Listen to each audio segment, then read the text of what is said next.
Pessoal, sejam bem-vindos a mais uma aula de mecânica clássica. Como eu falei no final da aula passada, né, hoje, quinta-feira, no dia que eu estou gravando, aqui dia 15/7, a gente vai ter, entre professores, a gente vai ter uma reunião geral e eu vou ter que participar, inclusive vou fazer uma das falas na reunião geral, então eu não vou conseguir dar aula, excepcionalmente nessa quinta-feira, eu não vou conseguir dar aula ao vivo para vocês. Então, infelizmente, depois de longo tempo só tendo aula nas segundas-feiras, na primeira semana que a gente volta a ter aula na quinta-feira, não poderei estar presente ao vivo, mas geralmente faremos essa nossa aula ao vivo no horário combinado, das 17h10 às 18h50, tá? Só que hoje, por conta dessa reunião geral, eu vou fazer, então, uma aula gravada, vou gravar em alguns pedaços diferentes. Bom, vamos direto ao ponto, né? Na aula passada, então, a gente começou um novo capítulo da nossa disciplina, que é o capítulo sobre equilíbrio. Ele é uma transição suave a partir do capítulo anterior, quando a gente tinha falado de sistemas de força, momentos e tal. E ele mistura, na verdade, o capítulo anterior, que é o que a gente tinha chamado de introdução à estática, com o capítulo antes dele, que é o capítulo de leis de Newton, né? Então, basicamente, lei de Newton é uma aplicação, como a gente tinha visto na aula passada, né? Quando a gente está falando em equilíbrio, a gente está fazendo aplicações da primeira lei de Newton.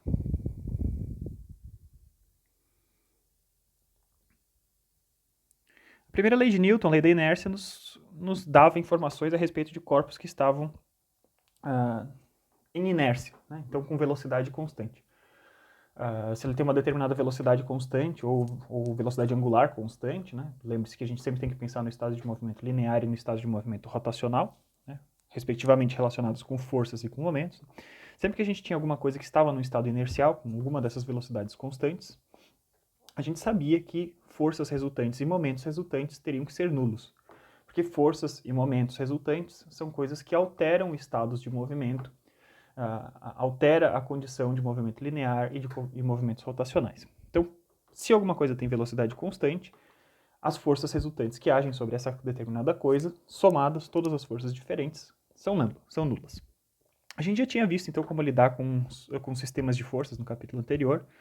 A gente fez vários problemas com forças aplicadas e tal, e a gente calculava resultantes dessas forças. Ora, mas se esses corpos que a gente estava encarando no capítulo anterior estavam parados, essas resultantes que a gente estava calculando no capítulo anterior, eles teriam que ser equilibrados por alguma coisa. Afinal de contas, tudo, a resultante global sobre aquele corpo tem que ser nula se ele está parado no espaço, né? Então, na aula passada, eu estava comentando com vocês que a gente tinha visto que a gente tinha que fazer meio que uma distinção entre o que eram cargas externas, geralmente são conhecidas para determinados tipos de problema, tá? E as reações de apoio. Então, as estruturas que estão paradas no espaço, que é um caso especial de equilíbrio, né? Então, o equilíbrio ele pode ser estático quando as velocidades são zero.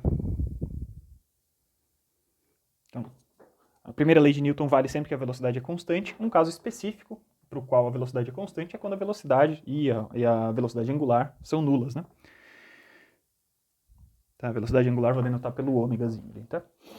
Então, quando a gente está falando em equilíbrio, especificamente a gente vai se interessar pelo esse caso específico do equilíbrio estático, quando essas coisas estão paradas no espaço. Então, as cargas externas, geralmente a gente conhece, por exemplo, pesos, forças de interação e tal. E o que a gente desconhece, no caso geral, são as reações de apoio. E essas coisas somadas, né, tanto as cargas externas somadas às reações de apoio, a gente sabe que tem que ser zero. Então, determinar as reações de apoio é um dos primeiros passos, né, de problemas de estática.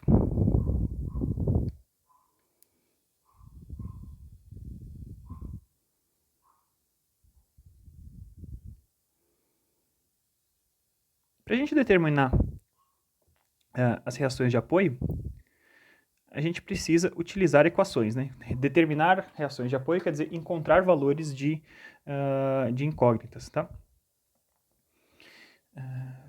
E para a gente encontrar essas reações de apoio, a gente precisa equações. E as equações, elas vêm, então, das condições de equilíbrio, tá? Então, as reações de apoio são nossas incógnitas, serão nesse nosso capítulo atual sobre equilíbrio, geralmente as nossas incógnitas. E para achar essas incógnitas, a gente precisa de equações, e as equações vêm das condições de equilíbrio.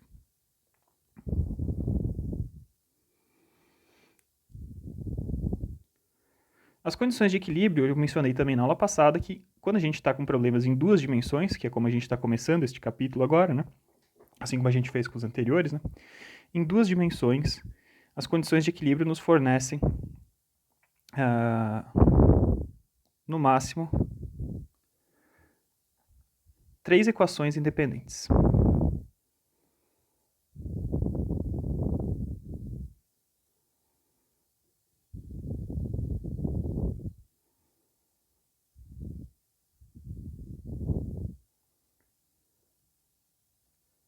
Geralmente, o formato mais clássico que a gente vai ter de determinação de reações de apoio vai envolver tanto somatórias de forças quanto momentos, né? Então a gente pode fazer, por exemplo, uma somatória de forças na direção de y igual a zero, para problemas em duas dimensões, uma somatória de forças em x igual a zero, tenho duas equações diferentes, essas são independentes, né?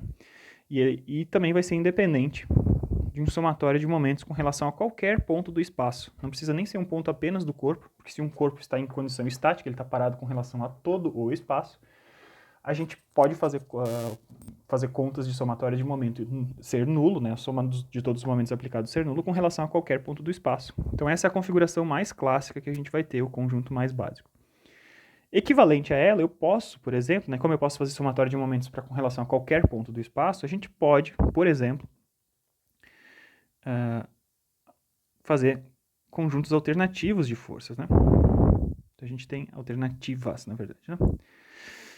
Poderia, por exemplo, fazer somatória de momentos com relação a um determinado ponto A, com relação a um determinado ponto B e determinado ponto C.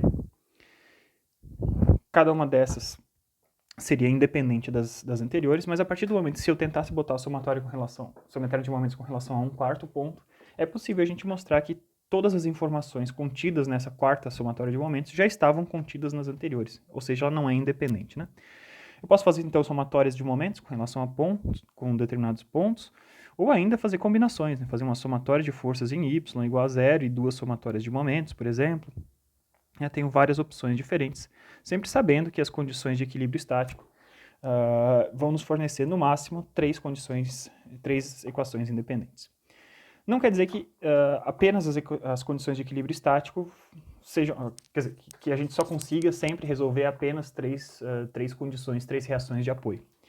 A gente pode ser que, dependendo do tipo de apoio que a gente utilizar, e eu já vou falar sobre tipos de apoio, revisar os tipos de apoio, dependendo do tipo de apoio que a gente utilizar, pode ser que a gente tenha mais incógnitas, né? Então, pode ser que as condições que eu escolhi para apoiar a minha estrutura, os tipos de apoio que eu escolhi para apoiar a minha estrutura em duas dimensões, introduzam mais do que três incógnitas, introduzam, sei lá, 4, 5 incógnitas, né?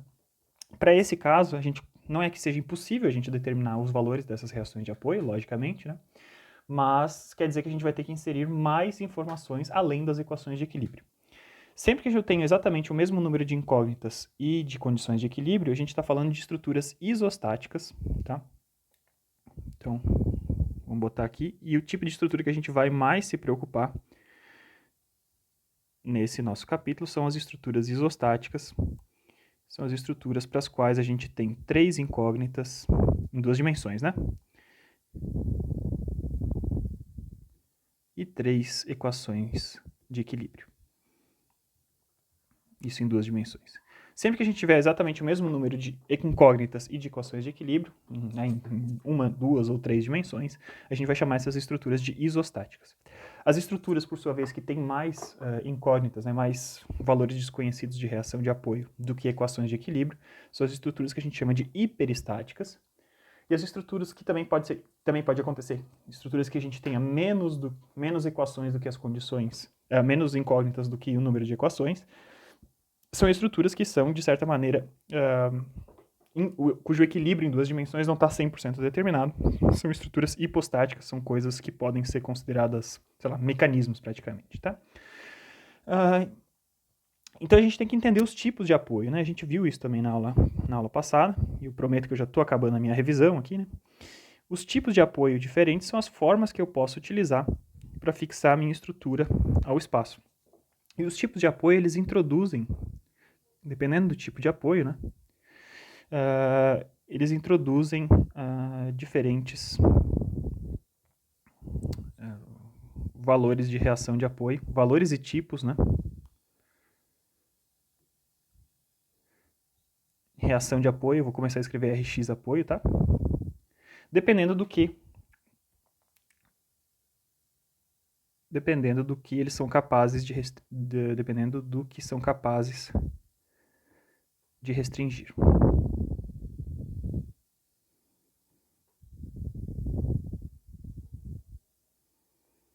A gente viu várias condições de apoio diferentes, né? Eu convido vocês a assistirem às aulas, mas eu destaco aqui nessa breve revisão, eu destaco 3 tipos de apoio em especial, tá? Então eu destaco primeiro o rolete,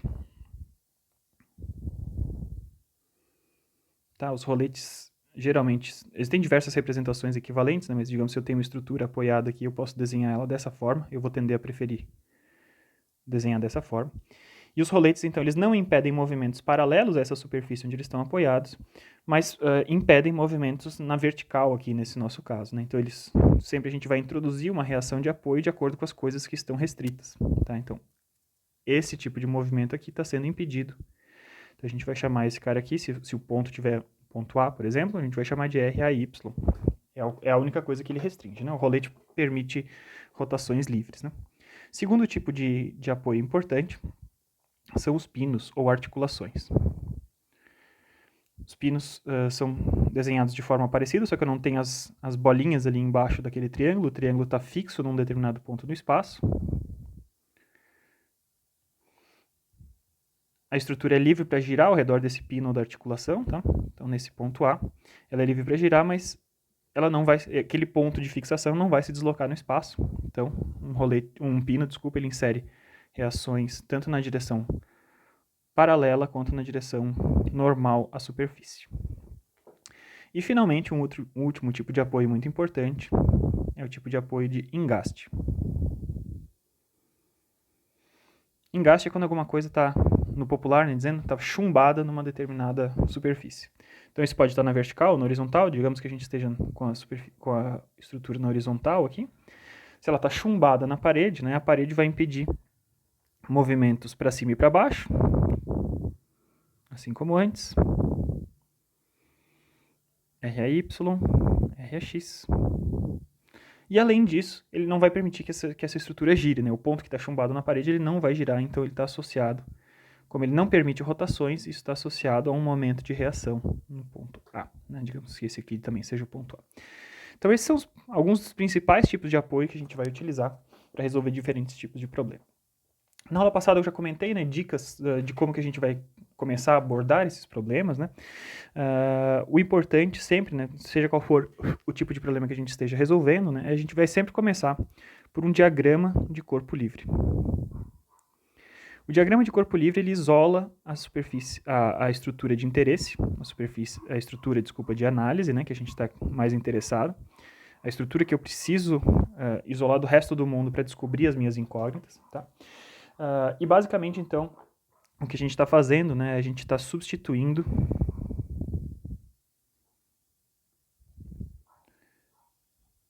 outros corpos e apoios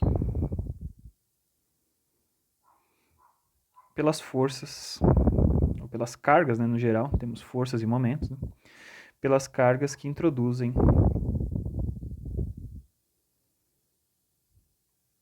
na estrutura de interesse.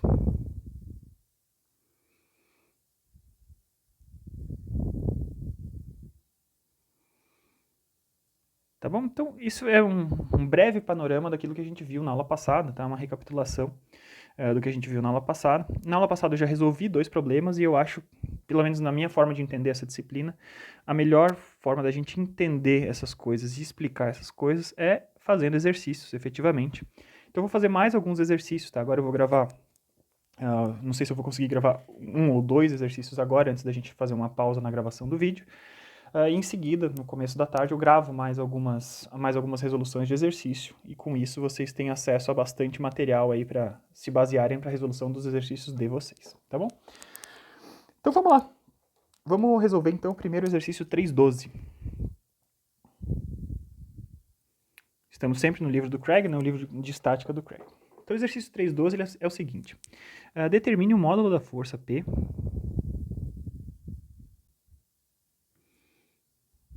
vou botar assim, tá? Só para não precisar ficar escrevendo muito. Determine o módulo de P necessário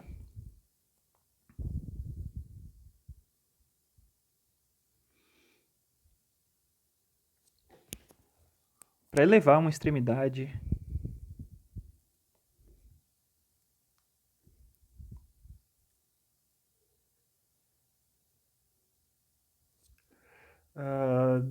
da caixa de 250 quilos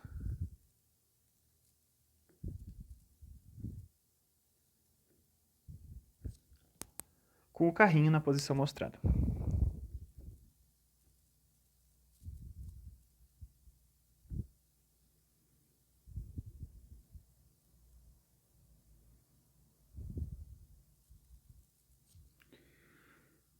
Muito bem, então o que a gente tem é o seguinte, a gente tem uma caixa de 250 quilos, está apoiada no chão, e ela tá, e um camarada que está tentando suspender ela está com aqueles tipos de carrinho para levantar caixas, né?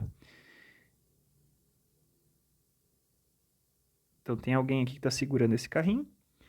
Nesse ponto aqui a gente tem uma rodinha, geralmente nesses carros, né? Então tá tudo apoiado, ficou meio tortinho aqui o chão, a caixa deveria ter desenhado ela um pouquinho mais tortinha, mas deu para entender, né? A caixa está praticamente na horizontal e a gente está tentando suspender esse pequeno ponto. E a gente tem então uma pessoa que está realizando uma força nessa posição aqui. Está aplicando uma força P. A gente conhece a distância entre esses camaradas aqui. A distância daqui até o ponto de articulação da caixa vale 1.500 milímetros, né, 1,5 m. Entre o ponto de articulação e a extremidade da caixa, tá aí o ponto onde ele está, a extremidadezinha dessa caixa, devia ter desenhado lá um pouquinho para o lado aqui, tá? Vou desenhar só a caixa um pouquinho para cá. Então, entre o ponto de apoio no chão e a extremidade da caixa, essa distânciazinha aqui que a gente tem é de 275 milímetros. E a gente sabe que essa caixa é uma caixa uniforme, cuja massa é de 250 kg. Tá? Então a gente está simplesmente querendo começar a levantar isso, então a gente vai considerar qual que é a mínima força, né, necessária para a gente levantar, seria a condição de equilíbrio para o qual a gente perde um pouco de contato da caixa com relação àquele ponto, tá bom? Então, a gente tem que pensar qual que é a nossa estrutura de interesse. Tá? Se eu desenhar apenas a caixa, né, desenhando a caixa, o que eu vou descobrir é basicamente a quantidade de força que eu preciso para levantar aquela extremidade da caixa. Se eu começar a desenhar, então isso é um caminho bom, porque eu consigo obter qual que é a relação entre o peso da caixa e a força necessária a ser aplicada naquele pontinho ali onde tem a força, né, que ele está chamando de ponto A aqui. Tá? O ponto B está apoiado ali. Então, é interessante eu começar pela caixa para descobrir quanta força eu tenho que aplicar no ponto A para ela começar a se levantar, ainda em condição estática, mas para ela perder contato naquele ponto. Tá?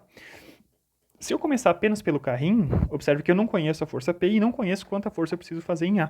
Tá? Então, a ordem lógica das coisas é começar a resolver o problema através da caixa. E uma vez que eu tenho esse valor da força que eu preciso fazer para a caixa começar a sair do chão, eu passo então a encarar o carrinho. Então vamos começar um diagrama de corpo livre para a caixa. Então a caixa está aqui. Eu tenho, como ninguém mencionou nada sobre a distribuição de massa dessa caixa, a gente considera que o peso dela está agindo exatamente no centro dela. Tá bom? E a gente tem aqui...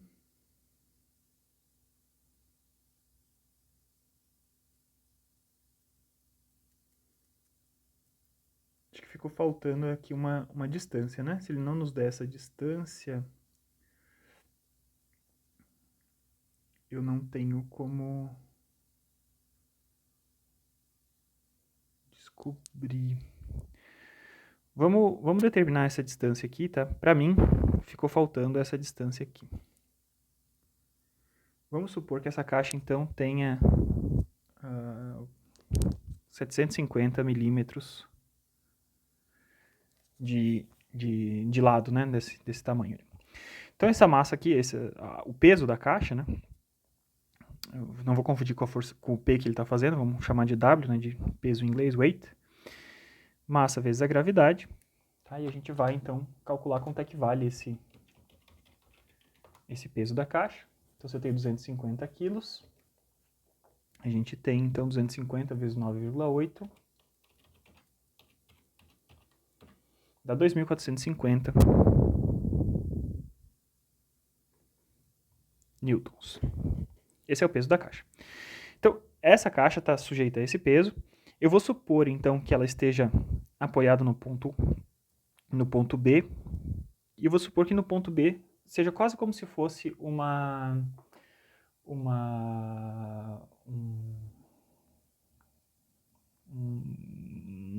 articulação, né?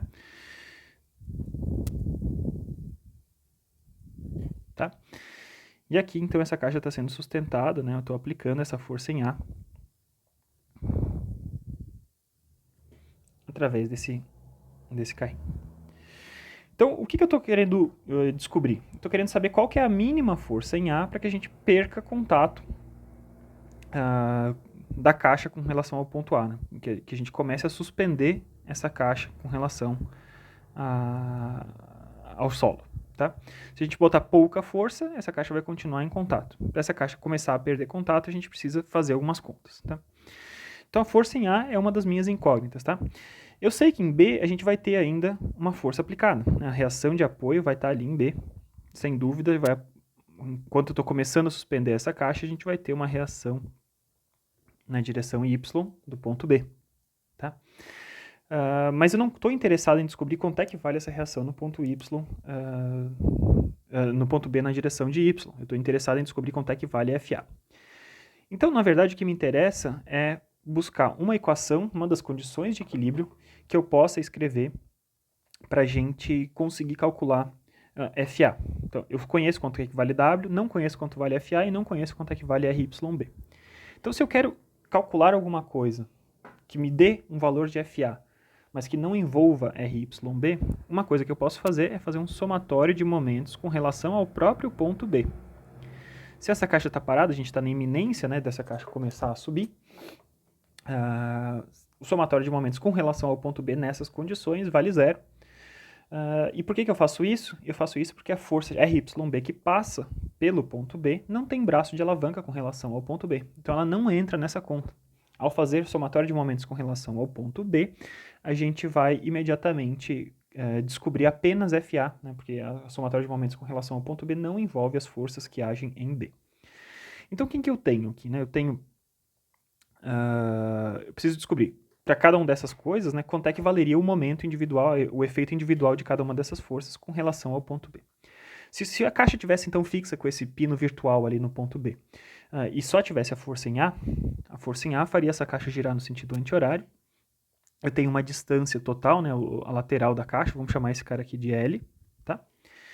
Então eu tenho menos L, que é a distância entre A e B, vezes a força de A, que é quem eu quero descobrir. Se por outro lado só houvesse a força-peso, né, lembre-se que a força a gente sempre pode deslocar ao longo da sua linha de ação, a linha de ação dessa força está aqui, eu posso deslocar ela até na parte de baixo, e o peso sendo deslocado aqui na parte de baixo, ele fica imediatamente perpendicular ali com relação a linha, né, entre B e essa linha de ação. Então, esse é o braço de alavanca, né? E esse braço de alavanca claramente vale L sobre 2 para uma caixa uniforme, tá? Então, provavelmente eu nem precisava saber quanto é que valia esse L, eu só chutei um valor, mas agora, montando a equação, eu vejo que esse L vai sumir, tá? Então, eu tenho esse L, se só tivesse a força-peso, a caixa inteira giraria no sentido anti-horário ao redor do ponto B. Então, sinal positivo, vezes o peso W. Como eu só tenho essas duas coisas que agem, elas somadas têm que dar zero. Então, com isso, eu consigo isolar e achar um valor para FA, né? Jogo FA para o outro lado. Ele está negativo desse lado, jogo ele com sinal positivo para o outro lado. Passo L dividindo e eu descubro, então, que a FA tem que ser W sobre 2. Ou seja, tanto faz qual é o lado da caixa, a gente consegue calcular isso, tá? Então, isso aqui, 2.450 dividido por 2 dá 1.225 newtons. Sei quanto é que é a força que age em A.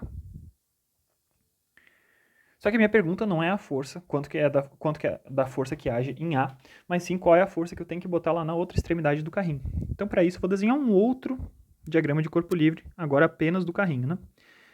Então, esse diagrama de corpo livre está aqui, eu tenho um ponto de apoio, e eu tenho essa aplicação desse FA aqui, né? Se esse FA levantava a caixa para cima por conta de reação, de lei de ação e de reação, ele empurra esse carrinho para baixo. Por isso ele está aparecendo dessa forma. E eu tenho aqui, então, a carga P, que é que eu quero descobrir, e o carrinho está articulado ao redor desse ponto que eu vou chamar de ponto O. Tá? Observe que pelo próprio desenho do carrinho, né, a gente está aqui aplicando essa força já perpendicular a esse braço, àquela posição ali, e essa força já está perpendicular àquele cara. Então, mais uma vez, né, para esse diagrama de corpo livre ficar completo, se eu estou considerando que ali existe, que esse carrinho pode articular ao redor daquele ponto, eu consigo imaginar que vai aparecer uma força na direção de Y. Eu tenho então RO na direção de Y, e muitas vezes a gente mantém a posição desse carrinho fixa, né, para a gente não se deslizar para trás, então a gente vai induzir também uma força na direção de X. Tá? Então, esse é o diagrama de corpo livre completo. Isso descreve o meu problema inteiro para essa estrutura. Observe que o meu problema, o enunciado do problema, me perguntou algo a respeito do ponto P, da força P. Tá? Eu não quero saber necessariamente quanto é que vale as reações que agem no ponto O. Então, mais uma vez, a coisa que mais recomendada é a gente fazer uma somatória de momentos com relação a esse mesmo ponto O e dizer que isso vale 0. Então, olhando para isso, a gente consegue identificar quais são as parcelas de força que geram um momento com relação ao ponto O, e com isso a gente vai identificar quanto é que vale a carga P. Se só existisse a força A, o carrinho como um todo giraria ao redor do ponto O, giraria no sentido horário. Então, negativo. Distância entre o ponto O e a linha de ação da força em A, né? Essa era a nomenclatura que a gente tinha utilizado, talvez eu devesse ter utilizado ela ali em cima também, mas só para lembrar vocês, né? Vezes FA. Distância entre o ponto O e o ponto A foi dado no meu problema, que é de 275 milímetros. Tá? Se só existisse a força P, o carrinho inteiro giraria no sentido ao redor do ponto O, esse carrinho inteiro giraria no sentido anti-horário, portanto positivo. A distância entre o ponto O e a força e a linha de aplicação, a linha de ação dessa carga P, estamos ali. Como eles já estão perpendiculares uns aos outros, eu posso escrever simplesmente dessa forma, né? Isso vezes a força P vai ser igual a 0. Então eu consigo descobrir quanto é que vale a força P, né? A força P vale simplesmente ROA vezes FA dividido por ROP. Tá? Então, substituindo esses camaradas, eu tenho 275 vezes 1.225 dividido por 1.500. E com isso a gente responde a pergunta principal do nosso problema,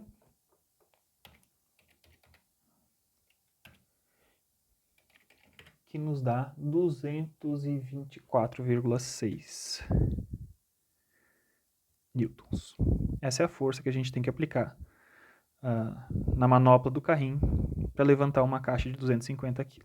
Tá? Então veja, o peso da caixa, né? Uma caixa de 250 kg tem peso de 2.450 newtons. A gente está aplicando menos do que 1/10 do peso dessa caixa para conseguir levantá-la. E a gente começa a entender por que essas coisas são feitas dessa forma. Tá? Então esse é um dos problemas que eu gostaria de resolver para vocês. Outro problema que a gente vai resolver são o problema 313, logo em seguida dele, tá? O problema 313 é o seguinte, a gente tem numa parede, tenho cabos que estão conectados no ponto A, no ponto B, tem um anel ali no ponto C, esses cabos estão conectados a esse anel, e existe um cabo que carrega esse sistema, né? Ele passa através de uma polia, ele carrega esse sistema através de uma massa de 30 kg. Então tem uma massinha de 30 kg que está aplicada aqui. A gente tem informações dos ângulos, né? Aqui eu tenho 45 graus, aqui eu tenho 30 graus, e aqui entre a horizontal e a direção desse cabo eu tenho 15 graus. Então, o que o problema nos pergunta é quanto é que valem as trações, né? No cabo AB, no cabo AC, no cabo BC, provocadas por esse peso de 30 kg no cilindro. Tá?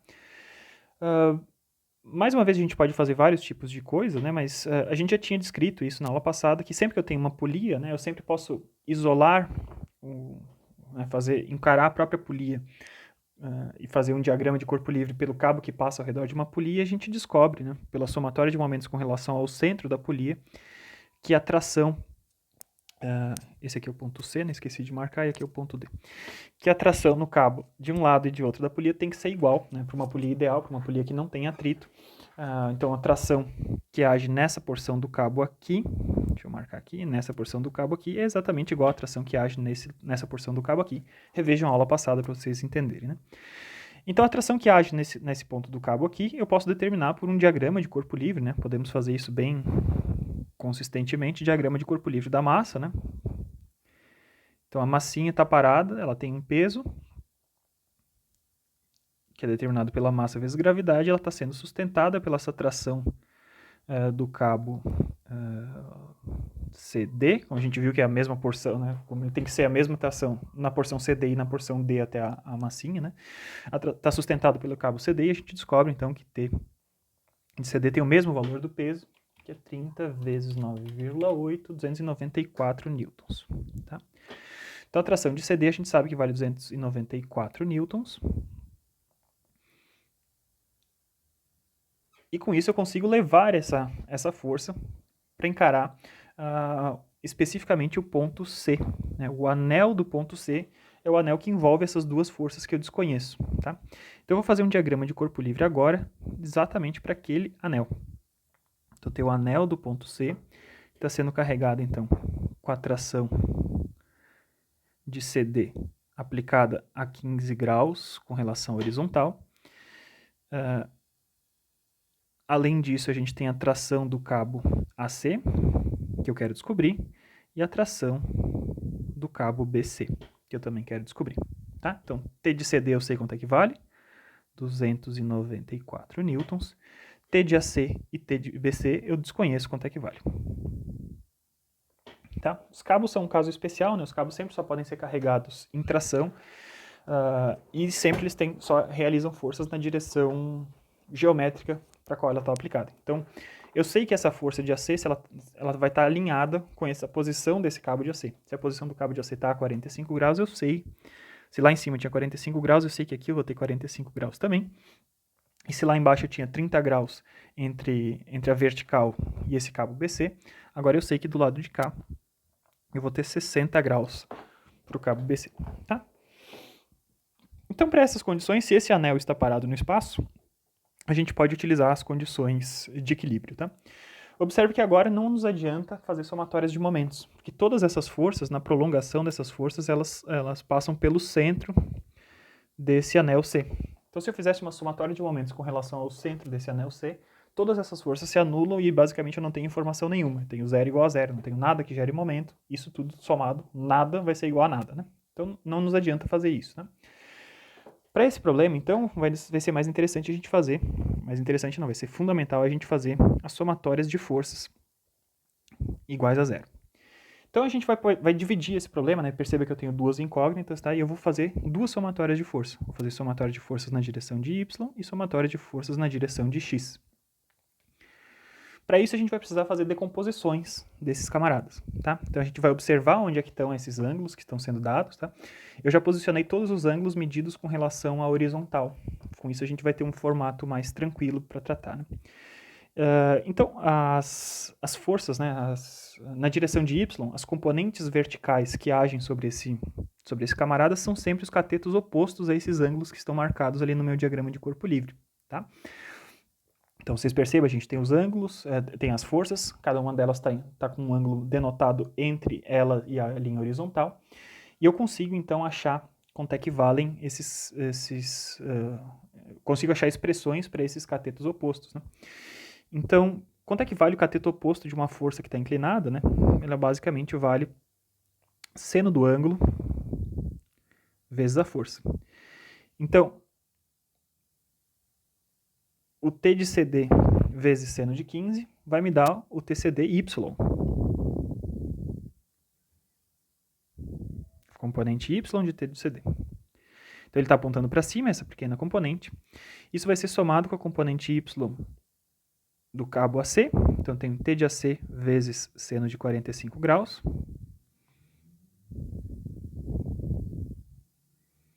TACY. está apontando para cima também. E T de BC, como é sempre uma carga de tração, ele está apontando para baixo, então eu tenho menos T de BC vezes seno de 60 graus. Essas forças somadas têm que dar zero, porque são as únicas forças que agem sobre esse anel C, tá? Na direção de Y. Na direção de X, a gente vai utilizar os cossenos, porque a gente está procurando os catetos adjacentes a esses ângulos, né? Então, a gente vai ter, inicialmente, T de CD vezes cosseno de 15 graus, está apontando para a direita. E, em seguida, as outras componentes X estão apontando para a esquerda. Então, eu vou ter menos T de AC cosseno de 45 graus, menos T de BC cosseno de 60 graus, tudo isso somado dá zero. E essas serão as componentes X de cada um dessas forças. T de CDX, T de ACX e T de BCX. Tá bom? Então a gente pode isolar esses caras, né? T de CD a gente sabe quanto é que vale, esses senos de 15 e seno de 45 a gente consegue determinar quanto é que isso vale, né? E a gente passa então a ter um sisteminha de equações que nos diz o seguinte: eu tenho T de AC vezes seno de 45 graus, menos, né, desculpa, T de BC vezes seno de 60 graus. Isso vai ser igual a 224 vezes seno de 15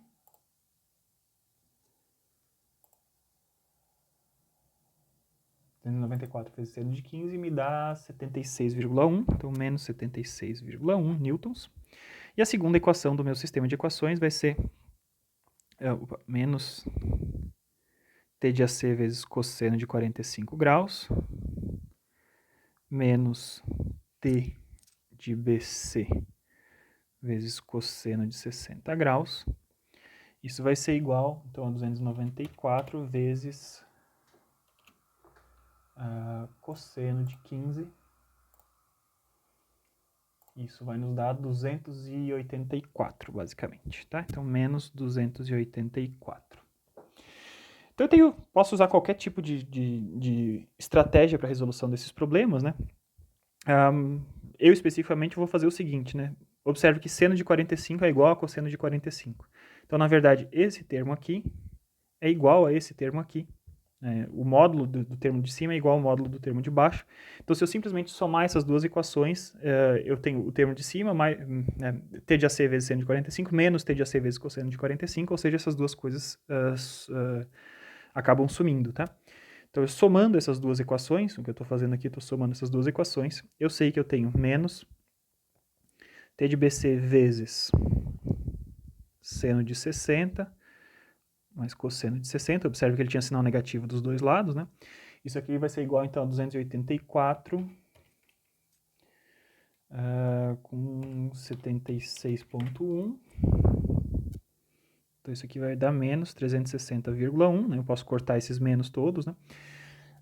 Então, basicamente, o que eu tenho que calcular é essa soma, né? Seno de 60 mais cosseno de 60. Isso vai dar meio. Não, calma aí. 160 mais cosseno de 60 dá 1,37, tá? E eu descubro, então, que T de BC vai ser 360,1 dividido por esse 1,37, tá? Então, vamos lá. 360,1 dividido por 1,37. Isso vai me dar 263,6.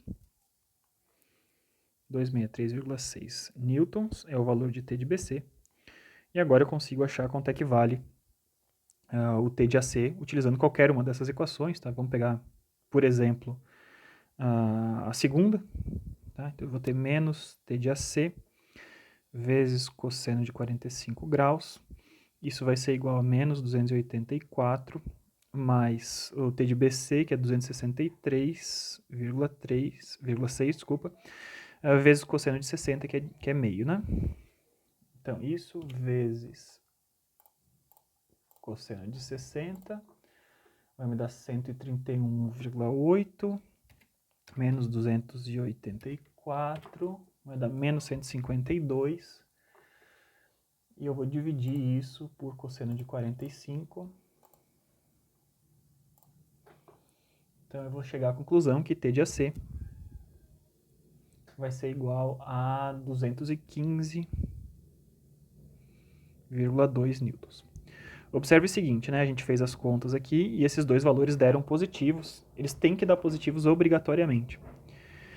Porque os cabos eles sempre só conseguem fazer forças de tração e foi forças de tração nos cabos que eu desenhei no meu diagrama de corpo livre. Se esse cabo de AC está tracionado, ele vai fazer uma força nesse anel nessa direção, e se o cabo de BC está tracionado, ele vai fazer uma força nesse anel nessa direção, o cabo de CD da mesma forma. Se ao fazer a conta a gente tivesse chegado em algum valor negativo, queria dizer que a gente teria que ter invertido esse sinal, né, botado essa seta apontada para o outro lado. Isso quereria dizer que o cabo estaria sendo comprimido e fazendo forças de compressão sobre esse anel, coisa que é impossível para um cabo de aço. Tá? Então vocês desenhem as forças na direção de tração, façam montagem das equações de forma coerente, e ao final os valores que vocês acham têm que dar sempre positivos. Se você achou um valor negativo, é sinal que em algum lugar do caminho você se perdeu, tá bom? Então eu vou parar de gravar agora nesse momento, como eu tinha falado que a gente ia resolver primeiro dois exercícios, resolvemos o 3.12 e o 3.13, tá? E na segunda parte dessa aula, que eu vou gravar um pouquinho mais para frente ao longo do dia, na tarde de hoje, vocês vão ver a resolução de outros tipos de problemas. A gente vai progressivamente aumentando o nível de complexidade, tá? Então, acho que para essa parte da disciplina é interessante a gente resolver um grande número de problemas para ir dando para vocês um feeling de como que se resolvem esses problemas de equilíbrio e quais são as estratégias que vocês podem adotar, tá bom? Muito obrigado pela atenção, gente. Muito em breve, então, ainda hoje, eu posto mais aulas desse assunto. Valeu, gente. Até mais.